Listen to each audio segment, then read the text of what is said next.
Yeah, hi, this is Larry. It's November 20th, Friday morning, 6 a.m., heading to Randsburg, California, going to a new claim that Amra has called Snoops Gold. So I'm going to snoop around a little bit. It sounds like from the description or the directions rather, that it's right by other claims I've been to in the past. So it shouldn't be anything too surprising as far as what I'm going to find. Hopefully I'll find something. Haven't been doing too good lately on the claims I've gone to. But generally in the past I've found, like a lot of fine stuff and some chunky stuff. Normally it's not down very deep. If you keep going deep you'll get nothing. But there is usually a layer of caliche there. And so it'll be sitting right on top of that normally. So we'll see if it's what I think it is. But anyway, it's a new claim, so I don't know. Maybe I'll be the first one to get there. Okay, it's about 8:30 and I made it to the claim. I found one corner of it. It's 120 acres altogether.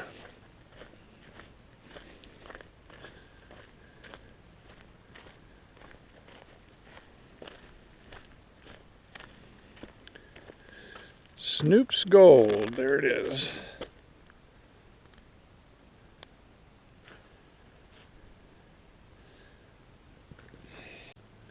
So what I could kind of gather here, if I'm looking at this right, I believe I'm on the west end, and the east post would be about 1,320 feet that way somewhere.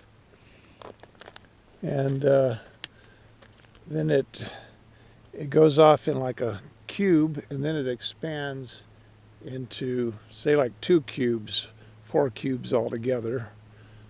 So it's sort of like an upside down L shape. Now usually the best places to look are where the washes are around here. Let me walk around a little. I don't know if the snakes around here are hibernating yet, whatever they do. But I got to keep my eyes peeled because they've got those Mojave greens around here. If you get bit by them, you don't have a whole lot of a chance to make it. Here's a nice wash. And, well, it's still quite a ways from the car, but maybe I can do that. I'll see if there's any closer. But it's a nice one, a lot of twists and turns and so forth where stuff would slow down. This whole area here used to be underwater at one time. And you'll see pieces of quartz all over, but the gold doesn't equate to being right where the quartz is. It's more just where it got pushed by when it rains and all that, and where it's settled. See, there's a piece of quartz. Some more over there. It's all over the place. I'm not saying you might not find a piece of quartz with gold stuck to it, but that would be nice too.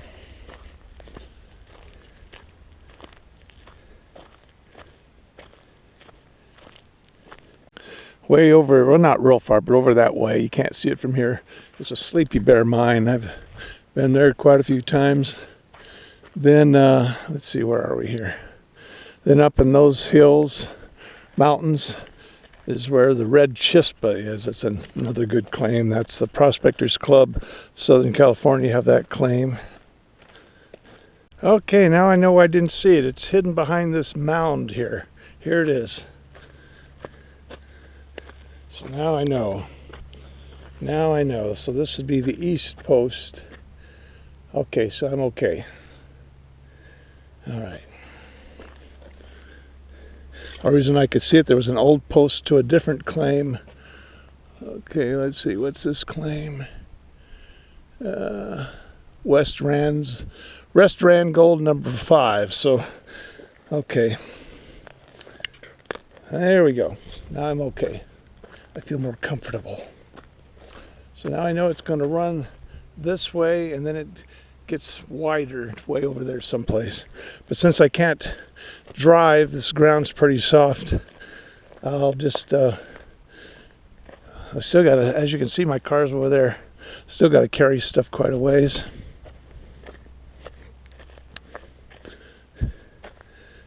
I'll go down closer to the other post because that's closer to the road.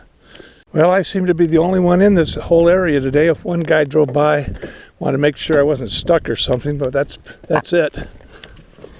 Yeah, my GPS coordinates were close. This thing sometimes doesn't work very well because it's old, but it was pretty much on the money.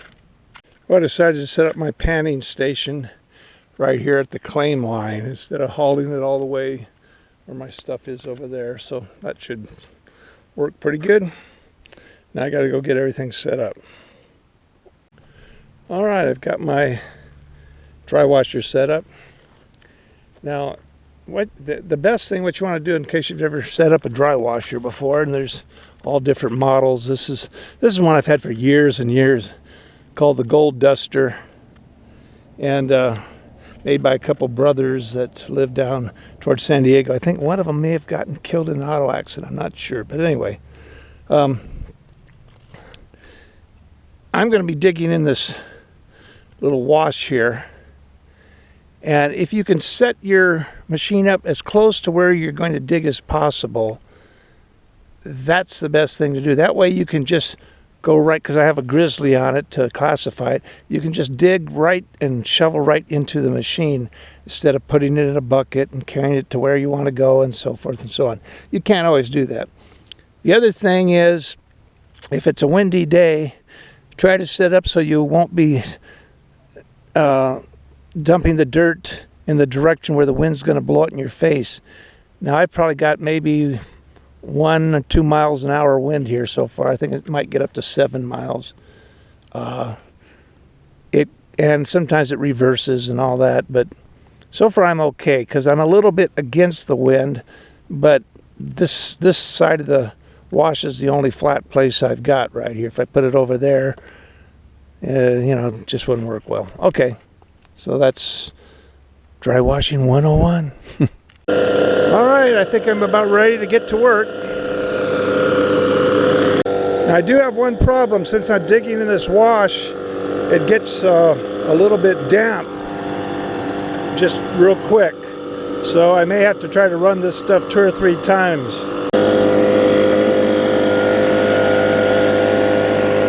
Well, it's running pretty good. Like I say, it's damp, so I have to run it through 2 or 3 times. It kind of dries out as it runs through each time. That'll kind of slow down my production, but that's okay. I'm enjoying it out here.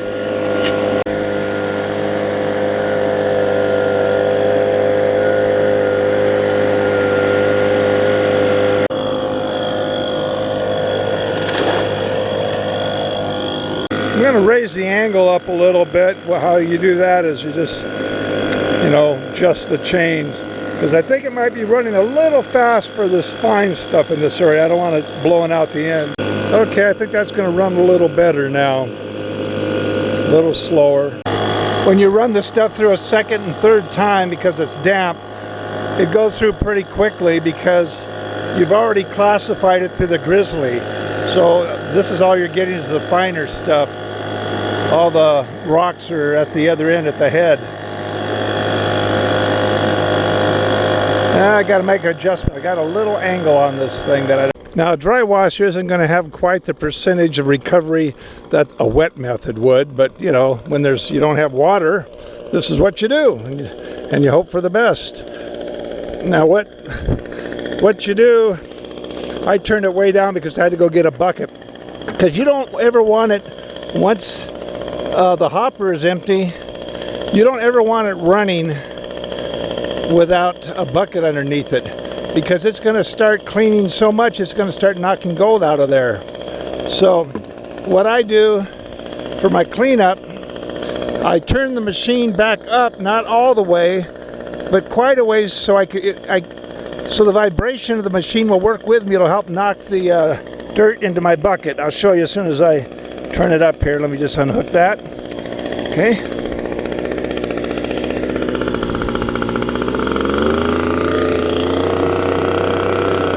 may be enough. Let me see.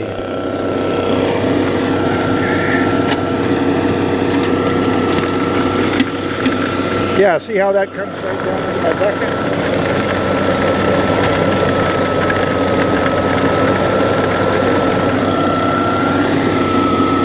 It's sort of like automatic.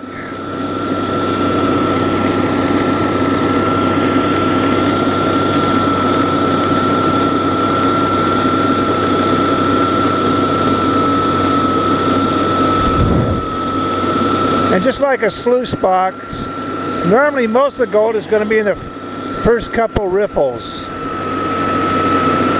if there is any gold.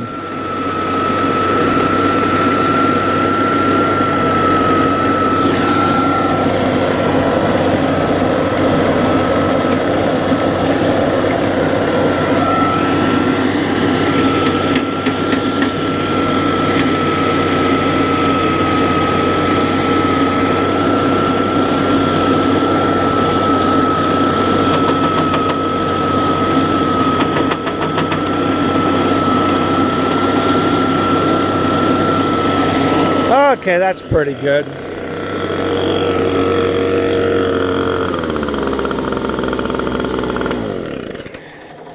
So we'll go pan out the concentrate, see if we have anything at all. Hopefully we do. This claim's about half the distance of the last claims I was on over there in Nevada, where I got just about nothing. So hopefully, going a little closer to home, maybe I'll do better. We'll find out. Actually, I've been on other claims right by this one in the past, and I did fine. So it kind of comes in pockets here. I mean, I remember on the Sleepy Bear one time, I dug a hole, I don't know how deep. I mean, it got virtually nothing. Other times, I dig down 4 inches and get all kinds of gold. So we'll see. I haven't been on this exact claim before, so it'll be trial and error. So as far as your panning station, in case you've never made one, basically you just need one of these tubs they use for mixing, I think, concrete and stuff. Get those at Home Depot, real cheap. And you need a classifier to classify your stuff before it goes into the pan. And then you need a safety pan. Safety pan helps too to keep the water cleaner longer. I just use these buckets. I've got buckets all over my yard, so to make a little station, then a bucket to sit on. Some people like to stand. Well, you can buy these frames, stands rather, that you can set this on. Or you could just take 2 of these buckets, turn them the other way with a lid on it, then stack another pair on top of that, and you'd probably be high enough to do it standing. But I like to sit, so. Okay. Oh, we'll see if there is anything here now. I'll show you if I get anything. So this is a number 4 mesh I'm using here. Basically, all number 4 means is it's like a 1/4 inch mesh. Means per linear inch there's 4 holes, in each direction. So it's like a 1/4 inch. And you can see the kind of stuff I'm going to throw away here. No nuggets.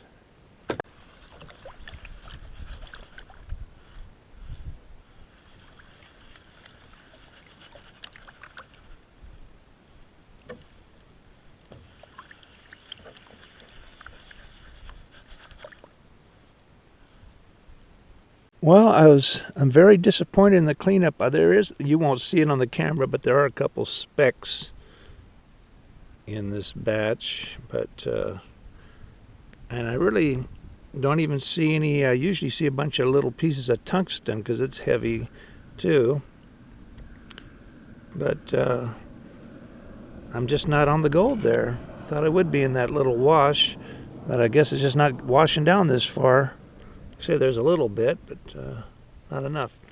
So what I'm thinking is I'm going to have to start digging and see if there's any caliche I can hit. That would be like a bedrock, and it should be on top of that. So I don't know, bedrock here could be 10 feet deep for all I know. So I'll do some test digs and see if I can. So I walked quite a ways back onto the claim. You can't even see my car. I'm going to just get some samples and do some test pans and see if I come up with anything at all. So far, Not looking too good, but maybe that'll change. Okay, so what I'm going to do, I'm going to leave all my stuff here. I'm at the west end here, and I'm going to go back to the east end and get a sample there and bring it back to my panning station. So I'm thinking all the other claims I've ever been on where I found gold, they're closer in this direction, getting closer to Randsburg. Not that that's going to be much closer. I guess if I got to the other side of the claim, over here would be closer.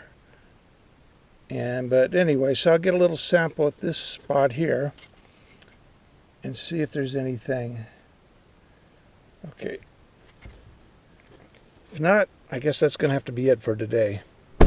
Okay, so there's the east post again. So I'm just going to go get some samples. There's a gully and some different places. Getting a little sample on it right in front of this boulder here in this wash. It's sort of like a little gravel bar here. So get some samples going across. So from the southeast end of the claim, I got like about a half a bucket to test pan, and that, since it's not classified, it probably equals about a third of a bucket of dirt. So see if there's anything there. If not, I'm on my way. Yeah, I'm giving up. I'm not even getting a speck out of this sample.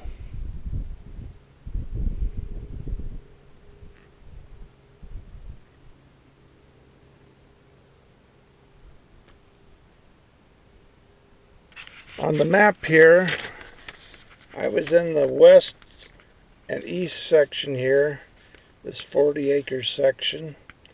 I'll come back into this 80-acre section. I'll have to have the Jeep to get over there. And this would be getting a little closer to claims where I've actually found gold, this section here.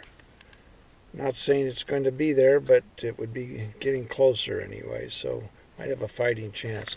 There could be gold here, but it's either on bedrock, and who knows how deep that is, or on a layer of caliche, wherever that is here. And I just didn't find either one of them. So, all right. I usually do great dry washing, but lately I've done terrible. So I don't know if I lost my touch, if I had the touch to begin with. I don't know. But I've been in a losing streak here, so I'm going to have to change that pretty quick. The things that were good here today was, perfect weather. Wasn't windy. Perfect weather for this area. Not too hot, not too cold. I got some good exercise. It was peaceful out here. Nobody bothering me. So, that's all good. So it was worth the trip. I got to work a new claim. So, and like I say, I'll probably work it again. I don't know when.